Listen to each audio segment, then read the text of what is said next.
Welcome back to the Holler. tnholler.com is where you can find us at the TN Holler. We also have hollers hollering all across the state. Thanks to your support, we appreciate it. If you're buying or selling a home in Tennessee or Middle Tennessee, do it through Elisa Parker. She's very supportive of us. If you need a lawyer, Abby Rubenfeld is who you should call. If you need a hat like the one I'm wearing, go to tnholler.com. All right. We have been focused quite a bit, as you've seen, I'm sure, on the hole that Governor Lee, Elon Musk are getting ready to drill into the heart of Nashville without Nashville's permission.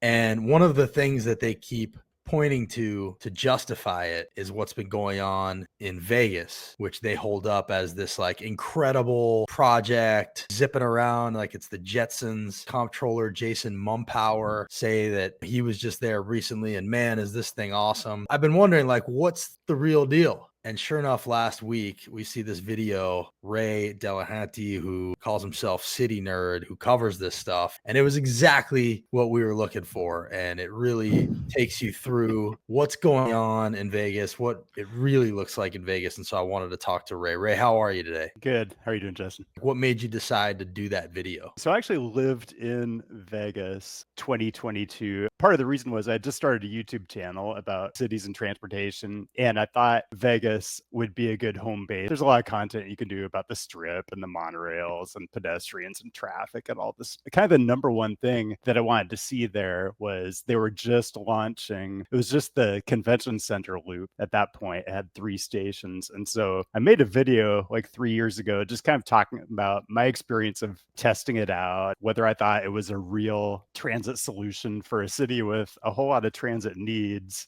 and how it compared to alternatives. I kind of followed the project after that. I thought, it would be a good time to go back and revisit because now they've opened up a few stations outside the convention center. I put a video out and it's probably been my most bonkers video in terms of views. So it was something that clearly a lot of people were interested in. The announcement in Tennessee happened. I think that adds like a whole new layer to this. So I highly recommend everybody going to your channel and watching the whole thing. It's about 20 minutes long. We took the liberty of cutting down a 3 to 4 minute version with some highlights that I'm putting on the screen right now so people can see it. It's really, really good. So the verdict that you delivered was it's extremely underwhelming, and that's being kind. So going way back when it was first pitched as a solution for, solving traffic in Las Vegas and being more of a transit solution, the Boring Company made all these claims about how fast the vehicles were going to go. They were saying like 150 miles per hour, how much capacity it had, also how quickly the whole system would be able to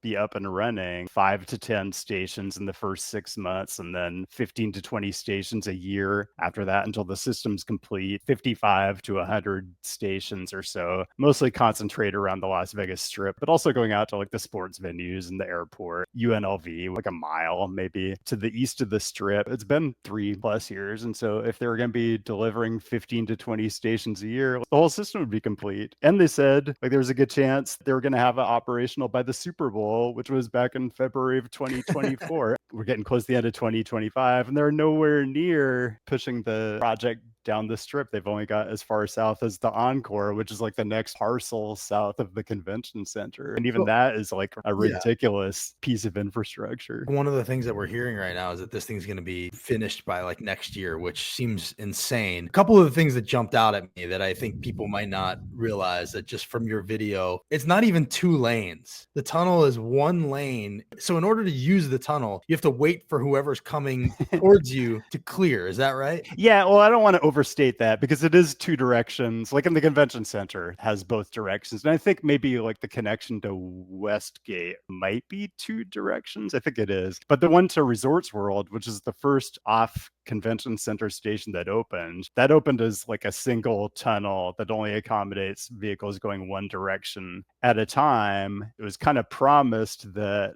eventually we'll build a second tunnel so that you can operate both ways at the same time. And I don't think that's a priority. And I don't know why it would be, given that like nobody seems to be taking the thing at all. Nobody seems to be taking the thing at all because we're hearing numbers that are like thousands of people a day, millions of people through it. Your video said that there's like 1 to 2 cars operational at a time. How is it possible that they're moving thousands and millions of people through this thing? Is it really impacting traffic in Vegas? No, I want to be fair. The way it's constructed right now, it is very much convention center centric. The Las Vegas Convention Center is enormous, and they do have some of the biggest trade shows, CES. There's a couple others, huge. They bring tons of people to the city, and when those conventions are going on, the system can be very busy. Connections to the adjacent hotels like Westgate and Resort World and Encore, those could probably see a pretty good amount of demand. There's only one CES a year, and it lasts for like, what, 2 or 3 days. So, like, are you really building all these tunnels and this big transportation system that really only helps a few days a year? That's what it seems like right now. It's being billed as this traffic solution. This is going to help regular people, not just tourists, the business community. It almost seems like a novelty in Vegas. Most people are taking it just to like say they could take it, not because it's like the most convenient form of transportation. Oh my gosh. Yeah, because I rode the thing and my driver they were actually the only driver out there that day. The other one was in training and wasn't supposed to be carrying any passengers at all. So there's one car serving the whole system. There were lots of delays. And yeah, even just that, like, that's crazy. That is not what we've been told. Yeah, and she said, like, a lot of the people they get are just people who want to experience the novelty of it, and they don't even want to go from point to point. They want to do like a round trip, like on it's the a whole ride. system It's almost like it's a ride at a yeah, because it's got park. these goofy lights that like change colors or whatever, and those are interesting for like not even a minute, and then you're like, oh yeah, but this is just a tunnel. Part that you'll see in the marketing, a central underground station, the convention center, which has some pretty lights. It's got this escalator coming down. None of the other stations are like that. They're either up on the surface or they're down in a shared part of like a parking garage. They're marketing one thing to these cities that they're trying to sell the system to. What they're building is largely something else. When you heard that Nashville was getting one, there's been a lot of backlash to it. They're saying there's no cost to taxpayers. Meanwhile, they're already giving them a free parking lot. There's obviously going to be cost to taxpayers. I've been to Canada a couple times this year, and I hear from my Canadian viewers all the time. It's like, I used to go to Vegas and Nashville and Austin. I'm not going there for at least 3 more years. Well, that's because of our political climate. Yeah, presidential administration. Silver lining is they may have found a way to solve traffic in Vegas and Nashville. We don't need a tunnel. We got fascism. Yeah, just by scaring away all the international tourists. I don't know. Like I don't want to go too far down. No, trust me, you've come to the right place for that kind of talk. This is the route. Starts at the Capitol. It goes to the Convention Center, which I guess is like the first leg they're going to build is from the Capitol to the Music City Center. Let me just tell you, there's no need for a tunnel from the Capitol Music City Center. And to do that, you have to bore under Broadway. That'll be fascinating to watch that happen. I don't know anybody who thinks that we really need a tunnel from the state capitol to Music City Center. It's crazy. It's a few blocks. It seems like such a vanity project. And I'm still not completely convinced that this thing is going to be finished. It seems like there's a theme around here where everything benefits business, tourism, and never regular people. We're hearing a lot of pretty talk about the Boring Company itself, trusted they are, how highly rated they are. Meanwhile, I'm seeing these headlines building a little oversight. This was not long ago about the Boring Company is turning into a flop. These headlines about what they're doing to workers and how workers are in danger and they're getting all kinds of fines. What do you know about the Boring Company itself, which according to comptroller Jason Mumpower is the highest rated transportation company in America? I don't even know what that statement means. If you read that ProPublica article, the big theme of it is the Boring Company doesn't want to operate like a public transit agency would. They'd have to do years, maybe even like decades of environmental studies, alternatives analyses where they compare all the different options. They'd have to study all those things and compare them. They've done none of that here. Exactly. They're not required to, right? Because they're not a public agency. They're private sector. There's a certain kind of politician, and maybe more in Tennessee than other states. They just love that idea. The private sector is nimble. They don't have to do all these studies. They can give us a sales pitch, and if it sounds good to us, we can green light it. They say it's not going to cost us anything, but we're going to give them a bunch of land, surface staging areas, underground right away. You're going to end up paying for it one way or the other. You may end up paying for it in more environmental impact, opportunity cost of right away that you could have used for something that was more useful to more regular people. It's really for people who can afford to dodge out of traffic in a tunnel. There's also a lot of corruption here. And Justin Jones, he represents where the airport is and where the tunnel is going to be. They wouldn't let him in, even though it was a state event. And we've since found out that the guy that was blocking him from going in is this guy, Landon Gibbs, who works at this company, Altitude Ventures, started by the late father of a guy named Stuart McWhorter, who is our Commissioner of Economic and Community Development for Governor Lee. So there's a lot of incestuousness. And that's why you had Jason Mumpower, comptrollers out in front pushing projects like this. Usually they're penny counters in the back, Right. Ben Hall on News Channel 5 asking him some pretty basic questions that he doesn't seem to have the answers to. Have you seen a design? Where would this tunnel come out downtown? The Building Commission vote last week kind of kicks off about a 90-day process where some He doesn't even have the answer to that, Ray. Right. But they've already greenlit the project. Is that the normal way that people do business? Of course not. In like normal publicly funded transportation world, you wouldn't commit money to something until you had gone through planning. You would think. Like, you go through all these design phases, like 10% design where you refine things over time. Finally, you get to a point where you're ready to let out a construction contract and approve that. But you don't do that until you're well into design. And you definitely would know where the tunnel portals are. Just want to make sure I'm not going crazy here. You agree that you should know where the tunnel is going before you say yes. Seems like a pretty basic thing. I'm not an expert. All right, then he goes on. that will be fleshed out. But I imagine I like the throat that clearing in the somewhere between the convention center and the airport is the first planned route. Something where people fly into Nashville for business purposes or maybe tourism purposes. People who work downtown but might want to park at a park and ride out by the airport and then do that final 8 miles or so on the Music City Loop. I don't even know what that, like, I'm trying to understand what is envisioning. Instead of driving to the airport, you're going to drive into downtown Nashville, park there, and then take this Tesla tunnel, the final 8 miles. Is that what you just said? Or maybe he's trying to say it the other way. Like if you live out general vicinity of the airport or even further out, you're going to drive there and park your car and then walk somewhere and get in a tunnel Tesla car and pay for it. It's just like, there's no way. The thing about Tennessee politicians, and this might be true everywhere, they speak as though what they're saying is such common sense, condescension about it. Like, obviously, this is the way to do things. Obviously, you're going to want to park and then take the Tesla tunnel the last 8 miles. Who wouldn't want to do that? No, dude, what you're saying is nuts. These are all audiences. This route will serve Tennesseans, visitors to Tennessee. The way he says this route will serve Tennesseans, that's how you know it won't serve Tennesseans. Like a subway system or a light rail system, the route to the airport, you might get there eventually, but it's usually not the first thing you build because it kind of obviously is for other people, tourists or whatever. So usually it's kind of like not what you want to do politically. So it's kind of bold of them to come right out and say, yeah, we're going to build transit to the airport. Right. And what you're tapping into there is how our state government does not care about Nashville. They're constantly overreaching. They're constantly ignoring the people. And this is a common theme here. Also Memphis, by the way, where Elon has his supercomputer. The community also didn't want it. You're saying over the next 90 days, you'll flesh out where it's going to come out down. By the way, Ben Hall is usually a very generous interviewer. Like, even he's like, what the hell are you talking about? Yeah. What about the safety of this project?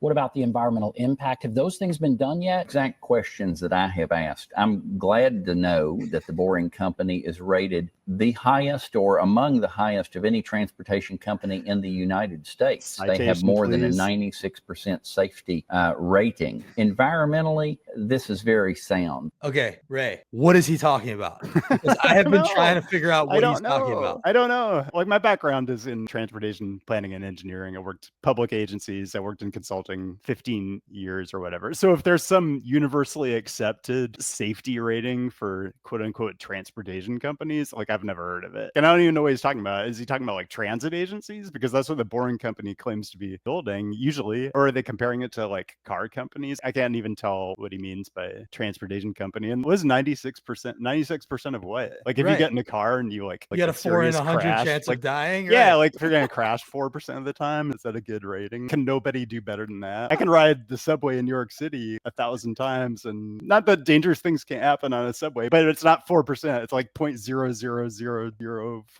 So I don't even know what he's talking about. You have no idea what he means when he says they have a 96% rating. Yeah. You don't even know what he's talking about. No.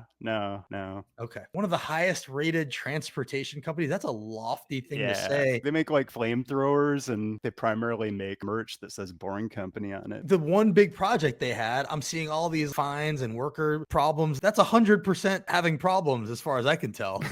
They're like 0 for 1. Yeah, right. Chicago turned them down. Austin turned them down. Baltimore turned them down. Like a whole bunch of cities turned them down until they got Vegas to go for it. City of Las Vegas isn't even that enthralled with this. It's really the county. The convention center is an unincorporated Clark County. And then the Convention Visitors Authority is very big on it. Doesn't seem like they're the highest rated company on the planet or whatever. No, I mean, yeah, the stuff that's come up in Vegas with like toxic sludge and workers getting severe burns and stuff like that. You don't get a high level of confidence. People talk about how we're built on limestone and karst caves and we get 50 inches of rain a year, whereas Vegas only gets 4. Point being, it's a different animal here. Clearly haven't done much looking into it. The Vegas project has been so consistently way behind the schedule of what they said. They wanted to make a big promise, and that's how they do business. But also, I think they legitimately just didn't know how hard this kind of work is. I'm just going to drill some tunnels underground. It's all going to be good. If you haven't worked on a public works project, you have no idea how much stuff there already is underground and how complicated it is to relocate utilities and do all the staging. It adds tons and tons of complexity. They either didn't think through that, or maybe they have people who did and they just ignored them. It got in the way of the story they wanted to tell. I'm sure Elon's just used to throwing money at things to make it go faster. It probably worked there, and it's probably going to work here. Built by boring underground. That's why it's called the Boring Company. Yeah, that's so clever. That's why it's called the Boring Company. Yeah. Jason wants you to know that he figured it out. He solved the puzzle here. Is built by boring underground. That's why it's called the Boring Company. And the limestone that's excavated can be reclaimed and used in asphalt or something like that. There are plans for water runoff. It is, I think, very mindful of all concerns, from the construction to the environmental impact to the safety. We have it demonstrated in Las Vegas. It works very well. By the way, it's all electric vehicles. He's just throwing stuff at the wall, you know? Yeah. EVs, baby. Now suddenly they like EVs. Sammy says this is going to be a game changer for like 7 to 8 people a day.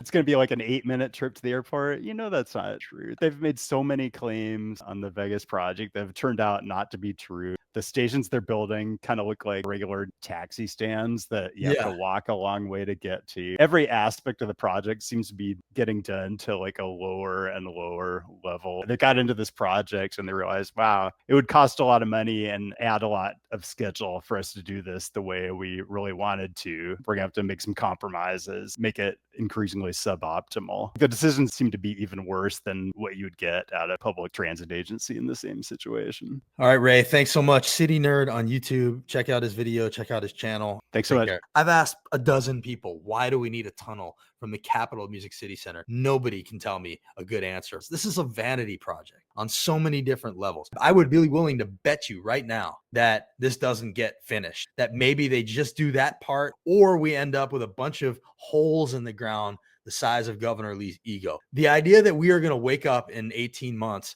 with a tunnel from downtown to the airport, you are out of your mind if you think that's coming. There's no way. There might be people out there, you know what, it would be cool to have a Tesla tunnel, but the way this has come together, the process here where they have sprung this on everybody and ignored the mayor and ignored the council and ignored the people, you cannot defend the process, and nothing good comes from a process like that. Mumpower, which that interview, my God, the thing that he kept saying was people just aren't used to things moving at the speed of business. This is the speed of corruption. This is not the speed of business. We'll find out down the road who is benefiting from this, but it is not the people of Nashville and it is not the people of Tennessee. Thanks for following, and we'll see you next time.